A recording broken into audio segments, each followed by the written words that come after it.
Hello. This thing's gonna be in the way the whole time, isn't it? Well, I can't really get it off right now. Oh, buckle. I'm not gonna drive yet, but just cause, man, I'm fucking tired. It is 1:10 a.m. 1:09 a.m. if I'm being exact. I just got out of The Whale. Darren Aronofsky's The Whale. Or some people are calling it Brendan Fraser's The Whale, as he's like the standout part to the movie in almost everyone's discussion.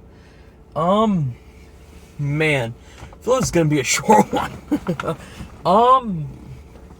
Yeah. Okay, I'll start with the positive. Brendan Fraser is awesome in the role. He's amazing in the role. It's really good. It's a deeply fucked up and gross role, and you have to take it like that the entire time. The whole movie, it was so anxiety-inducing because I knew where it was building. Everyone who sees the movie is going to know where it's building to. And I don't know, I'm an overweight person. I'm not, obviously, at the level of the character in this movie, and nowhere near. But even then, it made me just, nervous for life, man, because it's just so fucking stressful on the idea that this guy is going to die. He does not want to go to the hospital, and there's no way to fix it or give up on it. And he just wants to reconcile with his daughter and make things right and hope that he could have one thing good in life. And it's just, that idea is, so fucking apparent. And it's done so well. That anxiety and Brendan Fraser's performance, and I'll say Hong Chau's performance, who plays, his friend / caretaker person in the movie, who has a bigger backstory that I won't spoil. Those two are amazing, and they push the movie forward, along with that anxiety-inducing thrill of emotions, of just knowing what's to come, and that it just seems like it can't be fixed in any way. That works. Everything else in this movie, I think, fucking fails miserably. Which is part of the reason why I found it so stressful, is, it antagonized me to do something that I haven't seen a film do. I genuinely, want to lose fucking weight.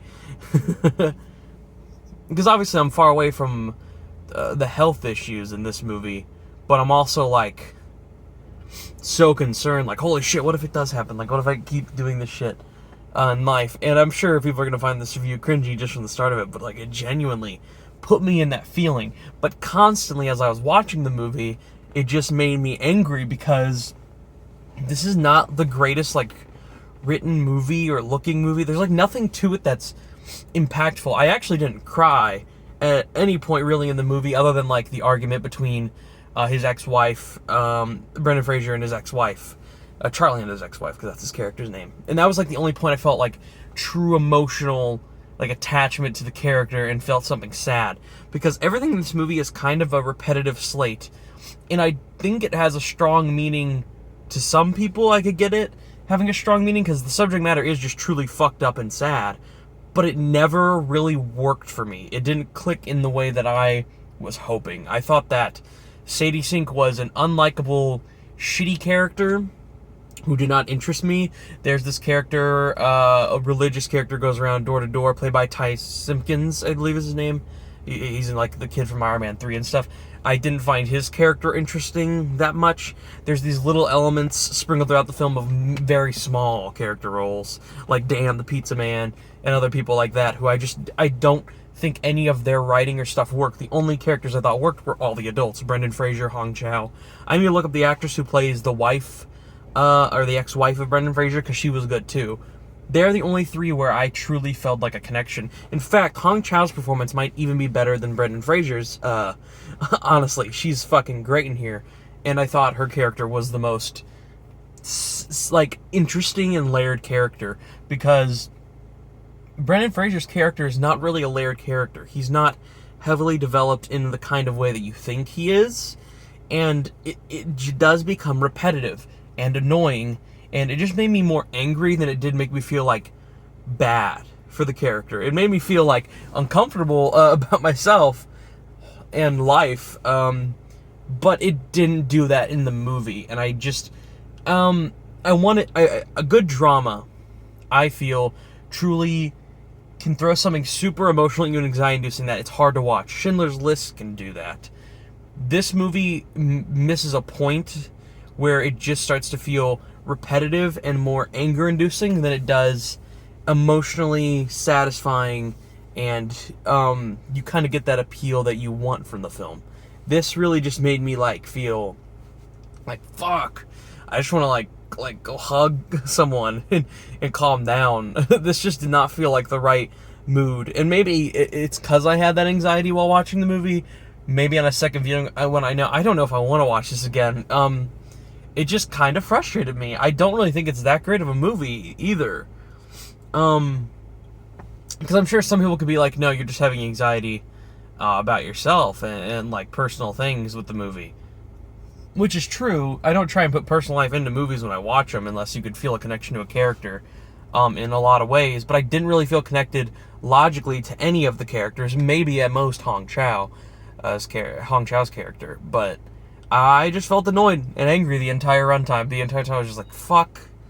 No, don't do that. No. Why is this character like this? Oh, why is Sadie Sink's character such a fucking bitch? She abuses him and mentally abuses him, physically abuses him too in ways.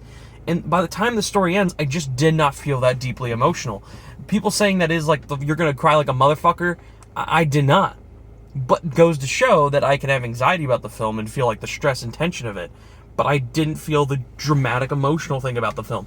I totally understand why this is getting knocked out of all the categories, and the only thing that's getting really praised are mainly Brendan Fraser's performance. A little bit people are praising Hong Chau, which is good because I thought she was even just as good as him. And this is a good thing for Brendan Fraser's career, and I'm really glad to see him get a role this good. But I really just did not fucking vibe with this movie. It was kind of boring at times. It was anger-inducing. It was annoying. It was repetitive at times. It's not a horrible film by any means. It's like decently shot. The score is pretty good. Brendan Fraser and the performances are good. It's just lackluster, and I don't know. There's something about it. I have like a lot to say and like yet nothing to say. I would like to hear more people's thoughts on this film. The one critic I did see, critics I did see review it with Double Toasted, and they're kind of at the level I'm at. They sound about like how I did, and I wasn't letting their review inspire me. I was going into this on like, shit, I think I'm gonna like this movie a lot, and I come out feeling the same way, if not a little bit worse or even with them. It just, yeah, this is a film I don't really recommend. You could love it. People might actually love it. It just, and I know it's based on like a stage play, and it feels like a stage play at times, and that can get weird too. So I'm just off thrown, because Darren Aronofsky's films tend to be divisive. Like that just tends to be a thing with him. But I really liked Mother. A lot of people did not like Mother. I liked that film, and I think that film was more interesting, had more layers, more stuff to talk about than it, and it does feel, weirdly enough, more like dramatically and more interesting and more enthusiastic in some way, even though it's fucked up and sad of subject matter where that film goes. I just think it was done better than this film here, and obviously they're very different films. I didn't connect with this one in a good way. I connected with it in a way that I want to go work out. This is how I felt. I felt like I was like, holy shit, I want to work out. This just made me feel like, holy fuck. Any scene with him is like so drowsy and uncomforting and disgusting, and that could be the way they want you to feel. But a lot of ways they're trying to show like, oh, there's beauty in it and being honest, and I think that message would work in a better movie or a better written movie, somewhere where the character does not feel so fucking drowsome, and not having like a horrible daughter played by Sadie Sink constantly fucking bashing him for it.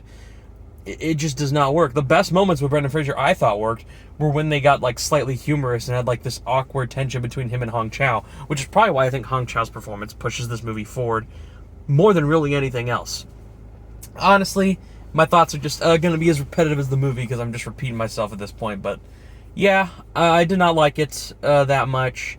I honestly don't want to score it, but I think I would probably land around like a 5 or a 6 out of 10, somewhere in the middle. I didn't hate it. I didn't like it. I think I'm around a 5 out of 10. I just found this to be very mediocre and just kind of annoying. Like, it's not shit like Blonde or something. It's not that kind of frustrating and gross and like uncomforting, like for no reason. And it's not like fucking complete dog shit filmmaking like They/Them or Morbius is. But it's just very and it just made me feel angry in a lot of ways. But maybe that's its intention, which is also why I'm not like knocking points for it. And there are great things here. I would love to see Brendan Fraser get nominated, despite me giving this a 5 out of 10. It's like I saw Bohemian Rhapsody. I gave that shit a 4.5 out of 10. I was happy to see Rami Malek get nominated. Don't get me wrong. That element works with the movie. But yeah, that's really all I have to say.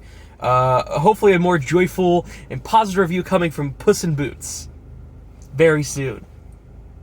Yeah, that's really all I have to say. So, thank you, and bye-bye.